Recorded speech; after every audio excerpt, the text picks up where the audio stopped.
Hey everybody, I'm going to discuss factors that contribute to population growth and the demographic transition model.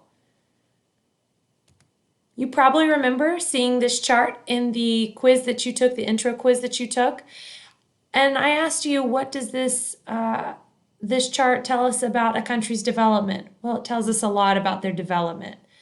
There are 4 official stages of demographic transition and a 5th unofficial stage. I'm also going to discuss factors that contribute to population growth and decline as we get through the demographic transition model. But let's look at times that have contributed to population growth. So there are a few historical events that have contributed to the growth of population, the first being the first agricultural revolution. It's also known as the Neolithic Revolution. This is where we see a shift from hunting and gathering to farming. So it allowed people to stay in permanent places because they had a reliable food source. So this is where we start to see the permanent farming and people starting to live a more sedentary lifestyle. The second agricultural revolution takes place before the Industrial Revolution. In this revolution, we really see the shift from subsistence farming to more commercialized farming.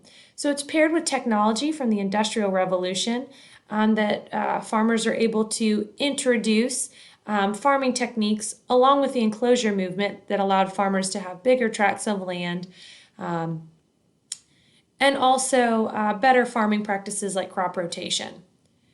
Having said that, this takes place before really the Industrial Revolution takes off, and the Industrial Revolution is where we see the shift from making goods by hand to by machines. So really the invention of machines and technology in the late 1750s, beginning in England, and then from there spreading to Northeast United States, France, Germany, and then later to Russia. But nonetheless, during the time of the Industrial Revolution, we also see a medical revolution taking place where there's improvements in medical treatments. So we see vaccinations and also the decline of pandemics and epidemics. A pandemic is a disease that impacts internationally, but really a large area. And then epidemic is regional. And remember, in this scale, AP Human, they like to ask questions about scale. So are we talking international? Are we talking about regional? But because of the medical revolution, we're going to see an explosion in population growth. So where has the world's population increased? There's really a couple factors that play into this. The natural increase rate is referring to the growth of population. If you can see from the point that we see the development of farming and the increase in commercialized farming, we've just seen an explosion to where we are 7 billion worldwide. A couple factors, the fertility rates. We'll see higher fertility rates in sub-Saharan Africa, and then mortality rates will go down. So what exactly is our natural increase rate? Well, the natural rate of increase is the percentage of growth or decline in the population of a country per year. Now, this does not include migration, so people either coming into your country or people exiting. The countries that experience the most growth, or the areas, I should say, the regions that experience the most growth will be sub-Saharan Africa, and then Southeast Asia have the highest natural increase rates. Some of the places that have the lowest natural increase rate are going to be in the United States and then in Europe. And these are referred to as our core countries. Our periphery countries and regions have a higher natural increase rate. You also can see this as rate of natural increase. So there's multiple ways to refer to this.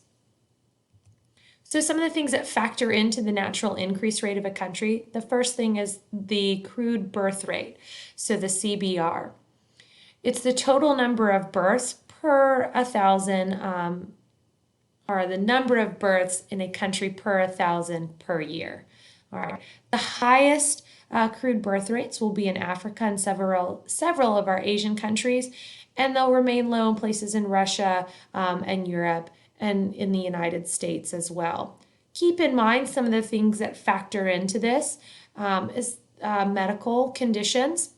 So the poorer the medical conditions, the higher the natural increase rate will be. And another factor are job types. Typically, regions or countries that have higher jobs in the primary sector, so farming, mining, they have higher natural increase rates. Or excuse me, they have higher birth rates, as opposed to places in Europe that may have more service or tertiary jobs. Again, they'll have lower crude birth rates. So the more developed your country is, the lower your crude birth rate will be. The crude death rate's the total number of deaths in a year for every 1,000 people in a country. And death rates have been decreasing as medical advancements continue. So our rate of natural increase or natural increase rate, same thing. It's the percentage of a country's population. It's either growing or declining. The percentage in which a country's population is growing or declining. And again, this does not include migration to your country. The way to figure out your natural increase or rate of natural increase, you take your crude birth rate, subtract by your crude death rate, you're going to divide it by 10, and then add a percentage. Our more developed countries, core countries, will have less than 1%, and in some cases, they may be falling into the negative. So they're not growing at all, they're actually declining. And then our less developed countries, so our periphery countries, they're greater than 1%.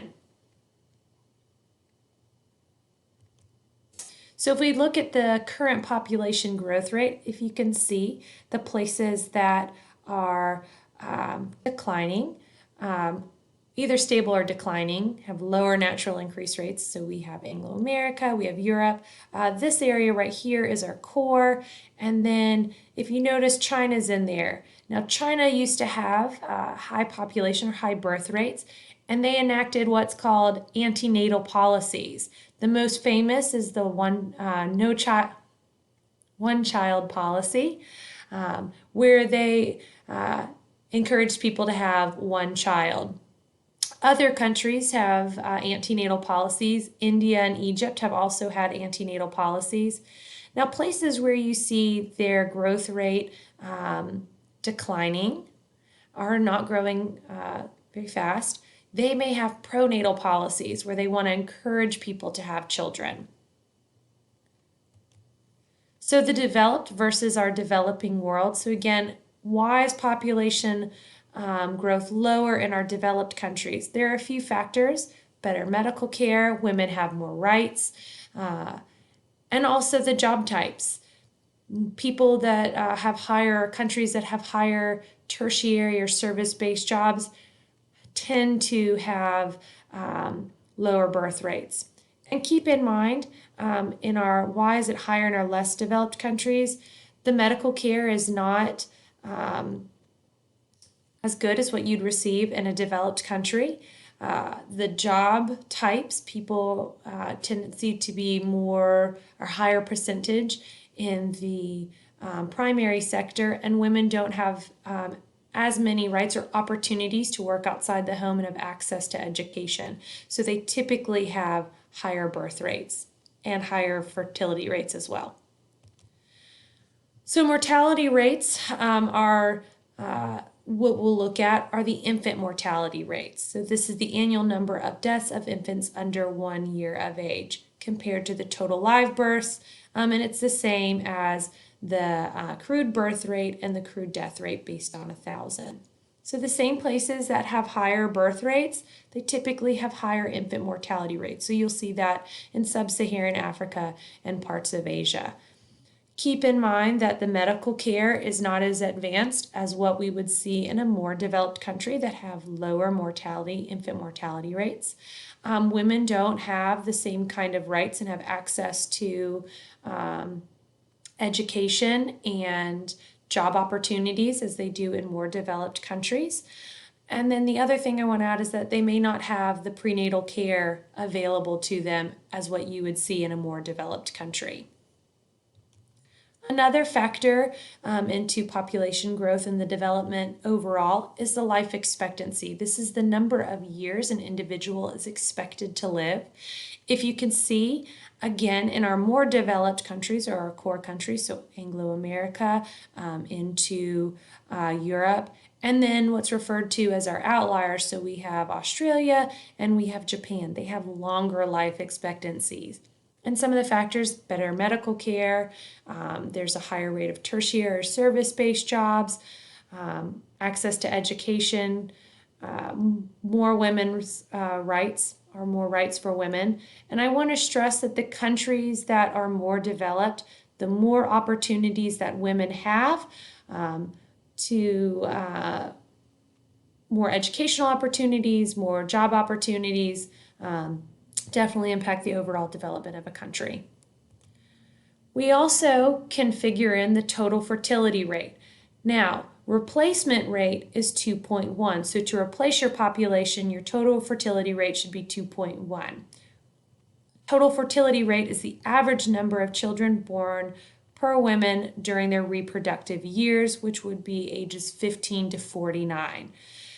You can see that the countries that have lower life expectancies, higher birth rates, higher infant mortality rates, they typically have higher total fertility rates.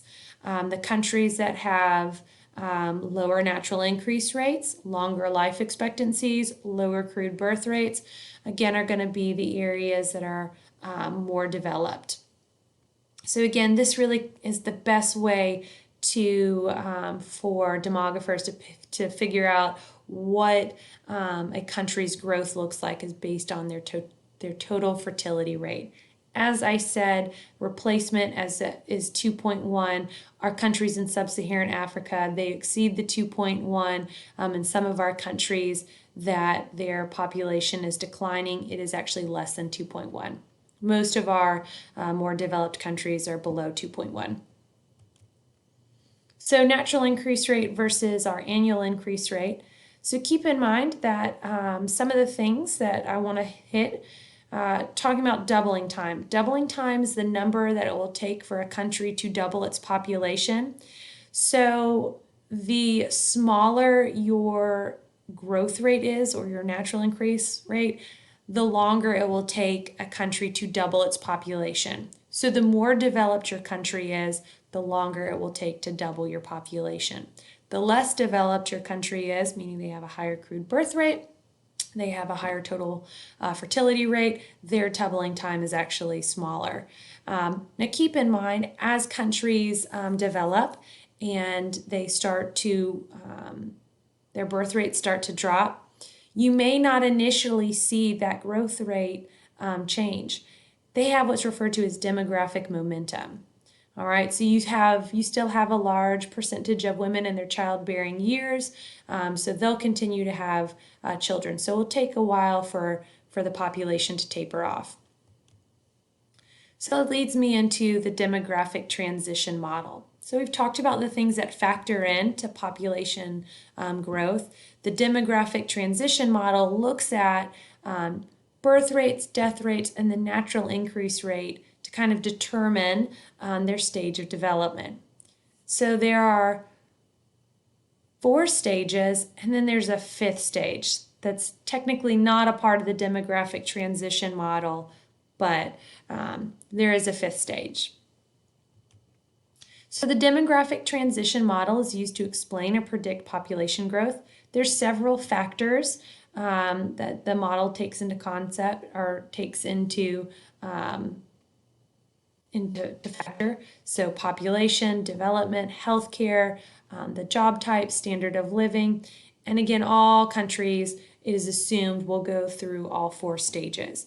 They measure the crude birth rates, the crude death rates, and the population. Keep in mind, crude death rates will change due to medical revolutions, so access to vaccinations, improvements in medical care, sanitation will all contribute to the crude death rate. And then our crude birth rate is based on social attitudes, so determining how families or how many children they're having.